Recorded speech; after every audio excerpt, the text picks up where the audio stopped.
Greetings from the set of Metro and More at Metropolitan Community College, serving more than 50,000 students with over 120 programs at our 8 locations in the daytime, evening, weekends, or online. Hi everybody, I'm your host Kent Pavelka. Welcome again to Metro and More. More of what you need to know about Metropolitan Community College. In the next half hour, a visit with Dr. Amy Forss, MCC history faculty, author, Fulbright scholar, and PhD. Dr. Forss recently took a very interesting trip that we want to talk about. She is the author of a relatively new book, and of course she is, as we mentioned, on the Metropolitan Community College history faculty. A pleasure and a treat to have you here. Thank you. For the next half hour.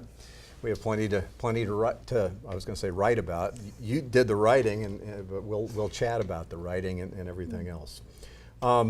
Maybe just a warm-up for a half minute or so, a little background about yourself professionally. Where all have you been and what all have you done? Oh my goodness, okay. Well, at Metro, that's just starting my 14th year, and I am the head of the history program at Metro, and I'm also the online faculty lead, and I'm also the co-chair of the social sciences department, so I wear a couple of hats. Primarily, I have taught here. Prior to coming to Metro, I had taught at Boys Town.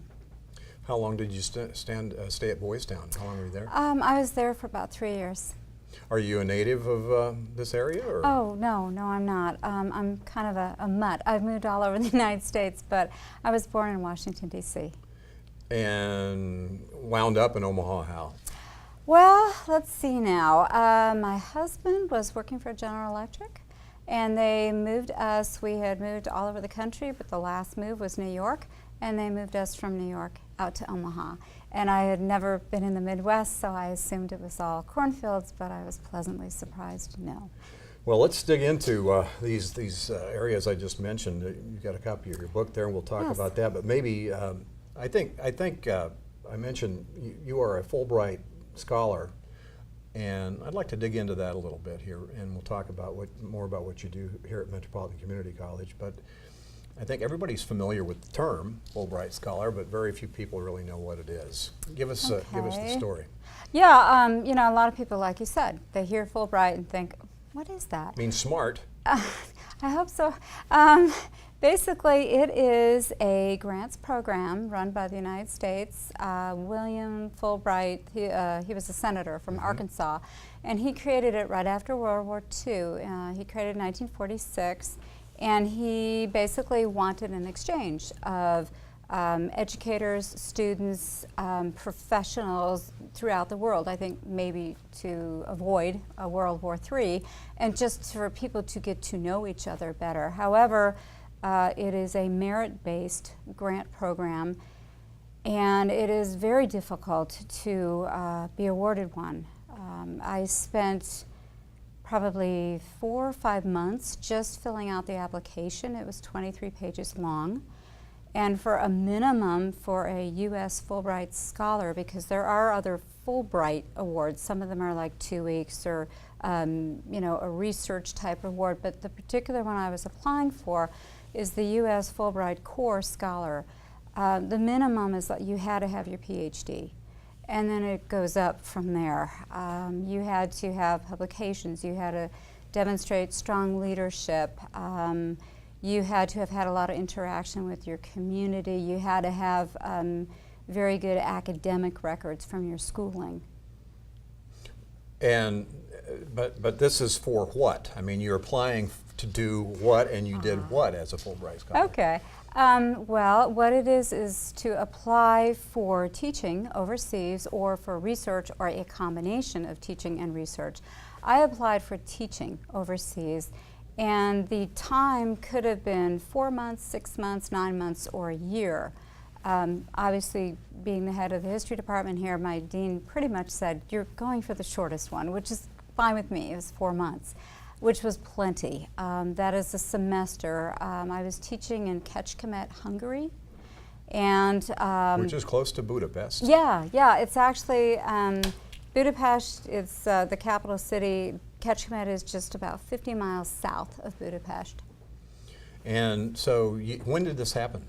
When did all this occur? The actual trip itself. Well, no, the process. I mean, when did you start applying? Oh, mercy. Okay, well, let's back up about 6 years. I wanted to get my PhD. I became faculty here, and I wanted that Fulbright. I have all along for quite some time. I've heard about this. And so after I finished the PhD, that took me 5 years. And not to interrupt, but where'd you get your PhD? I'm sorry, University of Nebraska at Lincoln. While you were teaching here? While I was teaching here full time. Okay. I wouldn't recommend, it was a very difficult process. So I'm going ahead and I'm getting my PhD, and then once I had it, I went ahead and I applied. And the first time I applied, I actually was the alternate. I was the runner-up, and I was crushed. I called the head of the Fulbright, the program in Washington, D.C., and I said, well, what does it mean if I'm an alternate? And the man was very kind, and he said, well, it's kind of like not quite winning the football game. It was close, and I said, oh, okay. And he said, and I don't think anyone is going to turn down their Fulbright. There's only a certain amount given each year. There's 8,000 grants per year, but that's global. And he said, we don't always fill all those if there aren't qualified people that we think should be in this. Right now, I'm actually a reviewer for Fulbrights for next year, the year after, and the year after that. It's a 3-year commitment. I'm glad I know now what I had to go through. I think I would have been very scared if I had known prior to this. So, why do you say that? There are 4 different steps. I applied for the Fulbright the second time. And I put in my application in August, and then I didn't know it, but it went to a group of prior Fulbrighters, because as someone said to me, you're always a Fulbrighter, it's like the Marines. Yeah. You're never an ex-Fulbrighter or former Fulbrighter. Is there a secret handshake? No. Can't share that. Yeah, almost. But basically, it goes to that committee first, and then they put in their recommendations. Then it goes to a further committee in Washington, D.C. Then they sort through more of those people. Then they send it to the country that you're applying for, and then they sort through. And then it comes back to the William Fulbright Committee.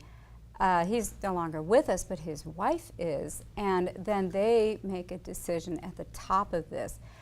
I don't know any other people who have a Fulbright who are community college professors. Wow. That doesn't usually happen. No, I wouldn't. I'd guess not.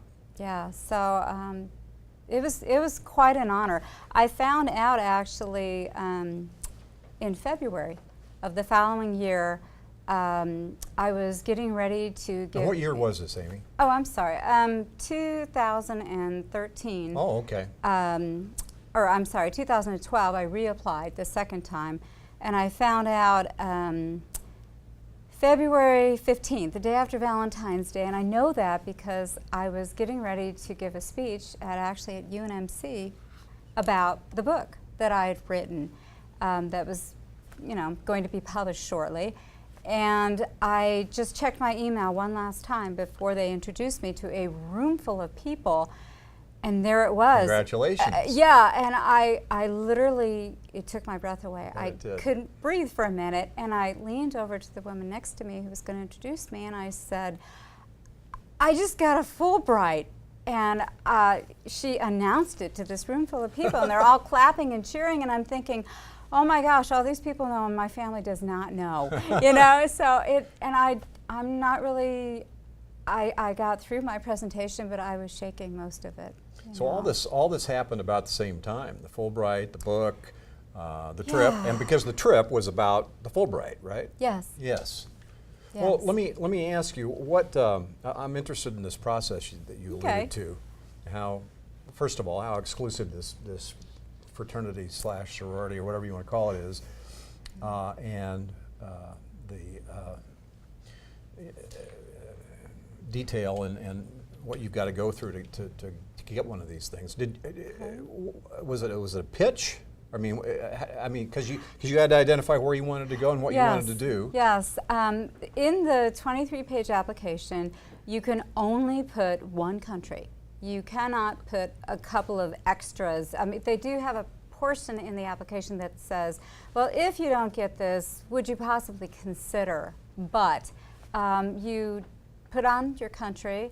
You have to have references from various people. I had 3 of them. Again, in part of that 23-page application, I had to write a 5-page, single-spaced proposal, what I wanted to do in Hungary as in teaching. I had to contact a college in Hungary and get a letter of invitation from the dean, the president of their college, and to say, yes, we would like you to be here. I had to show my resume, had to be, what are my grades, my transcripts, what have I done. It was pretty intricate. I guess that's a good word for it. Why did you select Catch Commit? Oh, I mean, what was the allure there, and what did you want to do? What did you hope to accomplish? Okay.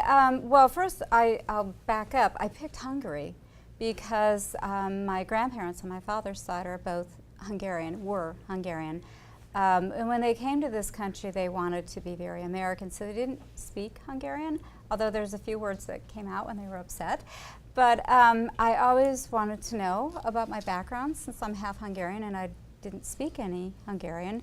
So I chose Hungary, and when I looked at the various colleges, universities that had applied for a Fulbright in Hungary, they wanted a scholar, I saw Kecskemét. Most of my colleagues, the others who went to Hungary, there were 8 of us that were sent this year, and they had chosen Budapest, which is the capital city, and there's a lot to offer and all kinds of culture and things.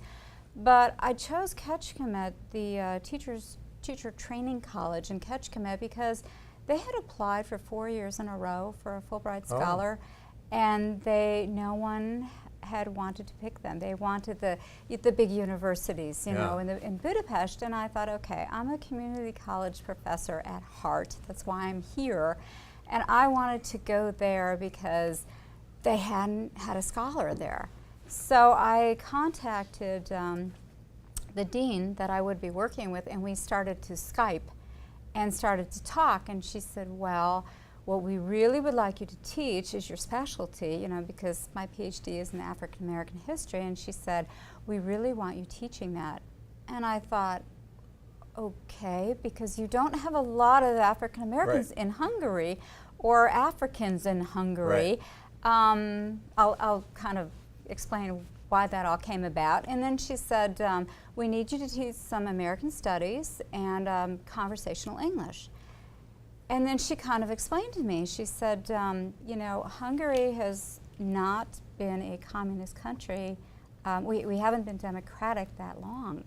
And she said, this first group of college students are the ones who are graduating from a democracy. And she said, we really need to get up to speed with Western standards. She said, she was just so excited that I was coming, because she said, having a Fulbright scholar that helps us, with our students. It helps, of course, with their state funding, things like that. It was a huge honor for them. What I hear you saying is that culturally they've been so, I don't know what the right word would be, but they didn't have they didn't have much diversity in their cultures under communism. As a result, now being a democratic country and democracy as a culture, they were interested in knowing how it worked in America. Is that? Oh, very much so. And they want to keep their young people at home. I guess that is a huge problem in Hungary, where their college graduates leave the country. They go elsewhere, and they want to have more of them staying there. The opportunities in Hungary, they're again, a very new democratic country, and they are fighting to get to the level where they would like to be. I'll give you an example. When I was in their library, they have lots of books at the college, but most of them were from the 1970s. Well, what does this college having an interest in knowing about African American history have to do with keeping their students at home? Okay, that's a great question. And it was something that I was thinking, why did they purposely want that class? Well, when I first got into Budapest, I noticed that there's a very large homeless population. It's pretty much that way in a lot of European countries. But I started noticing that the homeless kind of all started to look alike. And I thought, that's interesting. And then I went to Kecskemét, it was a 50-mile drive. The trains there are excellent, by the way. And I realized that this group who are pretty much the homeless, they're called Roma. And I mean, Hungary is not the only country that has Roma. There are other countries, but they're treated pretty badly. They're almost like the untouchables in India. And in a way, they were treated somewhat like African Americans were treated here, like in the early 1910s, 1920s. Really? And so, yeah, they have a huge issue with racism with the Roma population, where racism, but it has nothing to do with race. Exactly. Well, actually, the Roma, technically, they're from India. They're a very ancient nomadic tribe that came into Hungary. But they have all of our problems in the United States, like with immigration, with, yes, discrimination, a lot of prejudice, and they can't get jobs, but then they end up homeless. But then, yeah, it's a very deep, complicated, very, very sad situation. So when I first started to talk with my students in my African American history class in Kecskemét, they didn't quite understand. But then when I said, well, if you take African American and you put in the word Roma, and all of a sudden, they got it. I realized what I was doing there. Yes. Yeah. Let's show some visuals. We've got a few things that will show what you encountered in your trip. What is this one? Oh, on the left-hand side, I put this particular image I took. It is St. Matthias, or Matthias, because S is pronounced S-H, church, and then you can see to the left of there is St. Stephen, who is the founder of Hungary. In Hungary, church and state is very much together. It's not like it is here that it's separate. So I like that particular image. Notice the scepter that he has. It's actually a cross on the end, but Hungary has the double cross. Primarily Catholic, I'm assuming. Primarily, well, today, yeah, Catholic, Christian. Yeah, I'm not going to go into too much more there, but yes. Below that is the Hungarian Parliament, and you can see the Danube, and I love this particular image. I took this at a place called the Fisherman's Bastion, and that's my favorite place in all of Hungary, is that view. I went there like 6 or 7 times at different times of the day, and I have one at sunset, and this is at sunrise. Beautiful. Yeah, the Parliament building there with the dome on the other side of the Danube, very indicative of the Hungarian spirit, very proud, very traditional, very national. Everything in that building has to do with 896, which is the year that Hungary was founded. And the stairs, there are 896 of them. The building was actually put together in 1896 for the 1000th year anniversary of the country. So again, steeped in ancestry tradition. On the other side, the 3 images at the top, there's Kecskemét. You can see the Hungarian flag, which is red, white, and green. Very, very proud, very national country. Anytime there's a holiday, I was there for the National Revolutionaries Day. Incredible holiday, March 15th, where people in every city would come with wreaths and they would remember all of the people who were killed in wars. Hungary, unfortunately, is one of those countries that people are always invading. It had lots and lots of wealth, particularly gold, that people wanted to come in. The other ones, I guess we're out of time. That's okay. Okay. That's fine. You had a marketplace there, and Yeah, you know, just the sharing. open market was wonderful. Did you have to know Hungarian before you went, or? You know, it said on the paperwork I did not, but I went ahead and I had some Pimsleur tapes, and I was practicing on my own. So when I got there, I had probably 20 words. By the time I left, I was probably at about a second grade level. So if I were to greet you formally, I would have said "Jó reggelt kívánok," which is good morning, but morning there goes all the way into like 3 o'clock in the afternoon. So that's what I would have said to you. It doesn't sound anything like English whatsoever. Well, what did you have an interpreter, or did they speak English, or students, or how'd that work? You know, the other slide I had with the students, the college students, their English was pretty good. I mean, the tenses and things there were issues with. But the ones that I really had to struggle with were, this college was a teacher training college. And so inside of the college, literally, they had a primary school, a junior high, and a high school. So the teachers in the college classes would learn something, and then they would go into the classroom, literally, and teach these students. So part of my duties, besides the classes I was teaching, was to visit with first-year students who really didn't understand maybe 10 words of English. So that's where my Hungarian really came in handy. And I again, it was very broken, and yeah, not using tenses, yes. Some of the folks you were with? Oh my goodness, yeah. On the right-hand side at the top, those are my first-year students, and they were just darling. That is the last day of class, and they presented me with some flowers, which is a very Hungarian thing to do. Flowers and peaches and open market, a very agricultural country. Were you there by yourself? Yes. Wow. And 4 months? I was. I had a flat. They don't call it an apartment. It's kind of a little bit of British there. And 2 of my children came to visit at one point, and my husband came to visit for a few weeks at another point. But basically, yeah, I was there by myself. Very cool. No car. They have a great transportation system, and I love walking, so that worked.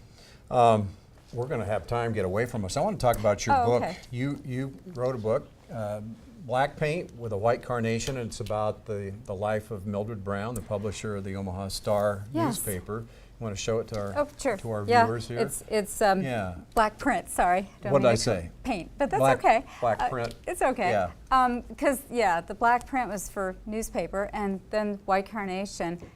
Because Mildred Brown, her trademark was she always wore this huge like corsage with a bunch of carnations. So anyway. Tell us about the book. Oh, okay. Well, basically, I had a student a while ago at Metro when we were doing the distance learning with the prison system, which we don't do anymore. Right. But I had a student in an African-American class, and he said, I know you're not from here, and I know you're interested in getting your PhD. This was before I had my PhD. And he said, you really need to read the Omaha Star. And I said, well, what is that? And he said, well, it's a newspaper. It's been, in North Omaha for a long time. And I knew nothing. Again, not from here. So I went ahead and I picked up a copy and I started reading it. And I thought, this is a very interesting paper. And then I realized it said on the inside, the founder was Mildred Brown. And I thought, who the heck is Mildred Brown? So, of course, I went to the internet and I put in her name. And I thought, oh, there'll be a whole bunch of things. And there wasn't. There was a little tiny bit. But then I discovered something in reading the little that was there, that she still actually holds the record for the longest running black newspaper founded by a black woman in the United States. And so I realized I had just found the topic for my dissertation for my PhD. And so I started to find people in North Omaha that I could interview. But I felt a little uncomfortable because I was really digging into her life. So sounds kind of strange, but I went to Forss Lawn Cemetery where she's buried because she died November 2nd, 1989. And I actually went to her grave and introduced myself and just said, you don't know me, but I'm going to be digging into your history and all your secrets and meeting your family, and is that okay with you? And I mean, I know that's kind of a strange thing to do, but it just seemed She obviously respectful. said yes. Yeah, well, yeah, I felt like she said yes. You know, I have a lot of respect for her. Well, tell folks, give Oh, who everybody is an she? idea of what you found out about her and how you presented that in this book. Okay, well, first of all, I found out that she wasn't just the founder, owner, editor, publisher of the Omaha Star. She actually was the matriarch of Omaha, of North Omaha. She was an activist. She cared about her community. She's not even from Omaha. She came up from Alabama and moved around Chicago, Sioux City, and then came down to Omaha and made this her home. During a very difficult time of segregation, she seemed to have no fear. You know, she challenged employers who were not hiring of someone of color. She was very involved with the Forss Club. I don't know if you're familiar with them. Okay. It was a club created from a Jesuit priest, Father Marco from Creighton, and she and he joined forces and basically desegregated North Omaha. And you know, a lot of people didn't like that. It's very difficult to run a newspaper when you have advertisers primarily who are white advertisers, and she is pushing for desegregation. I mean, she lost advertisers. She had people calling the office threatening to blow up her building. I mean, this is a very courageous woman who just said, no, I'm not going to stop. It's called Black Paint with a white print. I said it That's twice. okay. Black Print with a white carnation, and it's about the life of Mildred Brown. Time has run away from us Sorry. here. That's okay. That's Okay. okay.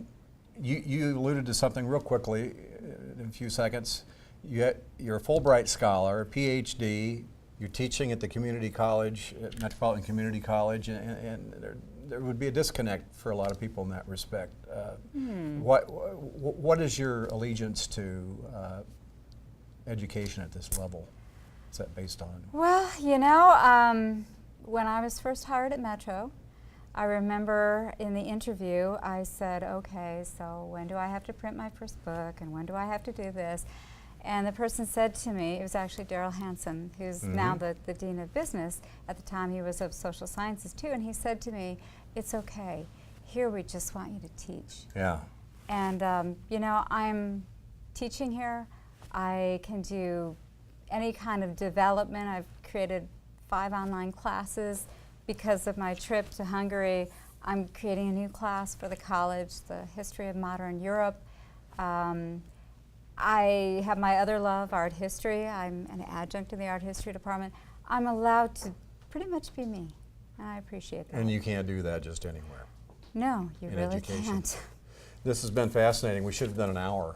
Oh, that's okay. We'll do more Yeah. later, but thank you for All for your input on the trip, the Fulbright experience, and the book, and good luck. Thank you very much. Appreciate it. Thank you. Appreciate it. Dr. Amy Forss, our guest, and thank you for being with us again on Metro and More. Our goal is to better acquaint you with the mission, the leadership, and the reach of the college. I'm Kent Pavelka for Metropolitan Community College.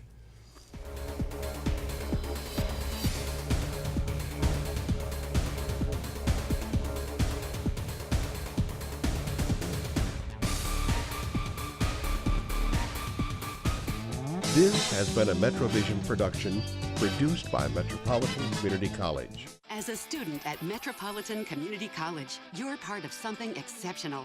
You're part of a 40-year progression of excellence. You're part of the second largest institution of higher learning in Nebraska, part of a movement of emerging technology and dynamic partnerships with business and industry. You're part of an investment in this community to make it one of the best places to live and work in the nation. As a student at Metropolitan Community College, you're part of an exceptional opportunity. Metropolitan Community College.